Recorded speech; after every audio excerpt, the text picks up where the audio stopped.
दोस्तों आज मैं आपको एक सच्ची भूतिया कहानी सुनाने वाली हूँ जो दो दोस्तों की होती है, जिसमें पहला नाम सचिन और दूसरे का नाम पंकज होता है।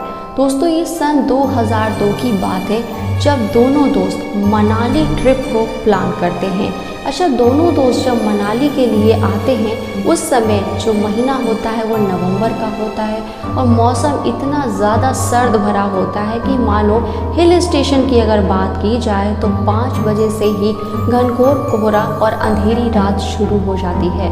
अब दोनों दोस्त मनाली आते हैं तो जाहिर सी बात है रुकने के लिए कहीं ना कहीं एक रूम का जुगाड़ करेंगे, तो एक होटल में दोनों चेक इन करते हैं।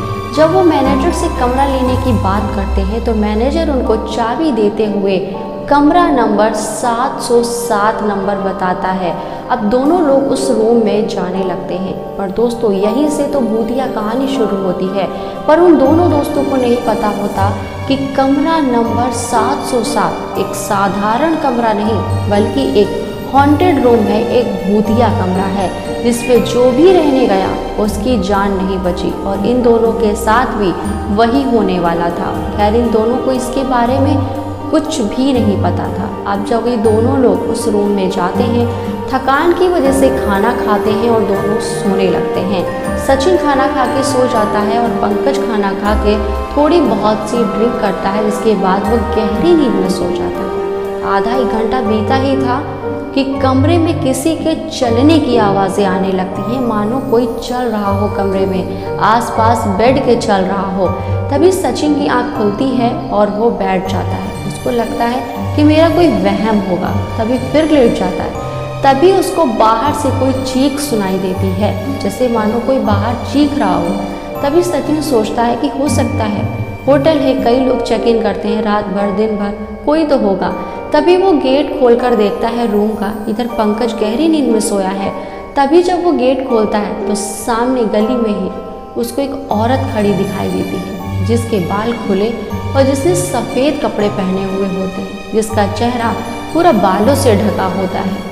ये देखकर सचिन को बड़ा अजीब लगता है। वो सोचता है कि होटल में कैसे कैसे लोग आ जाते हैं, कोई होगा। तभी वो उसके पास जाने ही वाला था कि पीछे से किसी ने सचिन की पीठ पे पीछे कंधे पे किसी ने हाथ रखा।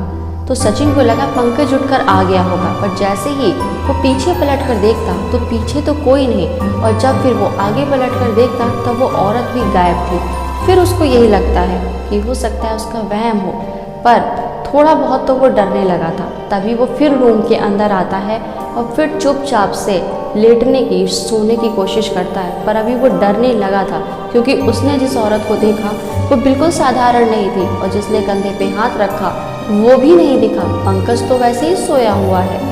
फिर जब वो सोने लगा धीरे धीरे, तब उसको जोरदार दर्दनाक चीख की आवाज़ फिर से सुनाई दी। इस बार वो खिड़की से झांकता, फिर उसने हिम्मत करके गेट खोला और जब वो देखता है फिर वही सफ़ेद कपड़ा पहने औरत वहीं पर खड़ी होती है और उसके बाल पूरे चेहरे पर होते हैं। इस बार वो हिम्मत करके औरत की तरफ बढ़ ही रहा था कि अचानक से औरत गायब हो जाती है और कई काले साए वहाँ पर मंडराने शुरू हो जाते हैं और दर्दनाक आवाज़ों से जैसे लगता है पूरा होटल गूंजने लगा हो और उसके कान एकदम दर्द के मारे फटने लगे हों और वो समझ जाता है कि यहाँ पर कुछ असाधारण हो ही रहा है और हम यहाँ पर फंस चुके हैं।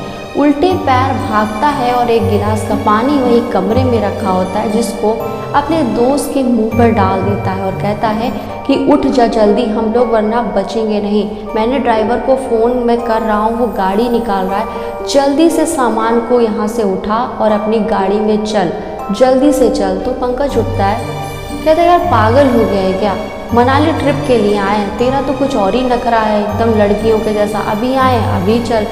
तो उसको सचिन कहता है कि समझने की कोशिश कर भाई मेरे, यहाँ रहेंगे तो जान से हाथ धो बैठेंगे। ये पूरा जो एक होटल है वो भूतिया होटल है, हमें यहाँ से निकलना ही पड़ेगा। तो भाई बस गाड़ी में चल, सामान लेके मैं पेमेंट करके आता हूँ, ड्राइवर गाड़ी निकाल ही रहा होगा। अच्छा, पंकज ने थोड़ी सी चढ़ा भी रखी थी तो वो सोचता है कि यार कह रहा है मान लेते हैं, क्या बकवास करे जा रहा है। वो सामान लेके गाड़ी में जाता है, इधर वो पेमेंट करके गाड़ी में बैठ जाता है। अब जल्दी से ड्राइवर को कहते हैं कि जितना जल्दी हो सके गाड़ी यहाँ से भगा, इस होटल को पीछे छोड़ दे जल्दी से। तभी दोनों लोग गाड़ी में बैठ जाते हैं। गाड़ी 1-1.5 किलोमीटर आगे जब पहुँच जाती है तभी पंकज कहता है कि भाई कुछ बोलेगा कि क्या हुआ था होटल के कमरे में। तभी सचिन कहता है कि भाई क्या कुछ नहीं हुआ। उसको पूरी बात बताता है कि काला साया दिखा, पीठ पे किसी ने हाथ रखा, दर्दनाक चीखों से पूरा होटल गूंज रहा था और कहीं ना कहीं वो भूतिया होटल ही था। तभी जो पंकज होता है वो राहत की सांस लेता है, भगवान का नाम लेता है कि बाल बाल जान बची, सब ऊपर वाले की कृपा है। तभी जो ड्राइवर गाड़ी चला रहा था उसने अपना जो सर है वो पूरा पीछे की तरफ घुमा दिया और दोनों दोस्तों से बोला कि तो क्या वाकई में तुम लोग बाल बाल बच गए, ये तुम्हारी भूल है। तभी दोनों दोस्त कुछ कह पाते या भगवान का नाम ले पाते, कुछ भी कह पाते, उससे पहले जो ड्राइवर के भेष में जो डायन जो चुड़ैल बैठी थी उसने खाई में पूरी कार को ढकेल दिया, कुदा दिया पूरी कार को और दोनों लोगों की वहीं पर मौत हो जाती है। जब वो डायन उसी खाई पर पहाड़ी पर खड़ी होकर यही कहती है कि उस रूम में कोई भी रहेगा तो मैं ऐसे ही उसकी जान लेती रहूँगी, क्योंकि वो कमरा सिर्फ और सिर्फ मेरा है, उस कमरे की यादें सिर्फ मेरी हैं, वहाँ और कोई आ नहीं सकता, ना ही किसी की यादें हो सकती हैं। अच्छा दोस्तों, कमरा नंबर 707 की ये जो मिस्ट्री है वो कुछ ऐसी कि एक लड़की काफ़ी साल पहले अपने बॉयफ्रेंड के साथ वहाँ रहने आई थी और कारणवश किसी भी रीज़न की वजह से वो लड़का उस औरत को, लड़की को वहीं छोड़कर कहीं चला जाता है, जिसकी वजह से, दुख की वजह से वो लड़की वहीं पर खुद को ख़त्म कर लेती है, सुसाइड कर लेती है। जिसके बाद कमरा नंबर 707 एक हॉन्टेड रूम हो जाता है। वहाँ पर जब भी कोई रहने आता वो लड़की उन सभी की जान ले लेती, वो डायन उन सभी की जान ले लेती और उसी का शिकार सचिन और पंकज भी हो जाते हैं। और उसके बाद वो डायन ज़ोर ज़ोर से हंसने लगती है जैसे डायन चुड़ैल हंसती है और दोनों लोगों की जान लेने के बाद कमरा नंबर 707 में फिर से वहीं का वहीं चली जाती है। तो दोस्तों, ये कहानी आपको कैसी लगी? आप भी यही सोच रहे होंगे कि भूत पिशाच प्रेत आत्माएं क्या होती है या नहीं? आपका क्या कहना है? अगर आप मानते हैं तब भी कमेंट करें, नहीं मानते तब भी कमेंट करें, या कोई भी ऐसा वाक़या है तो मुझसे ज़रूर शेयर करें। साथ ही मेरे चैनल को सब्सक्राइब करें।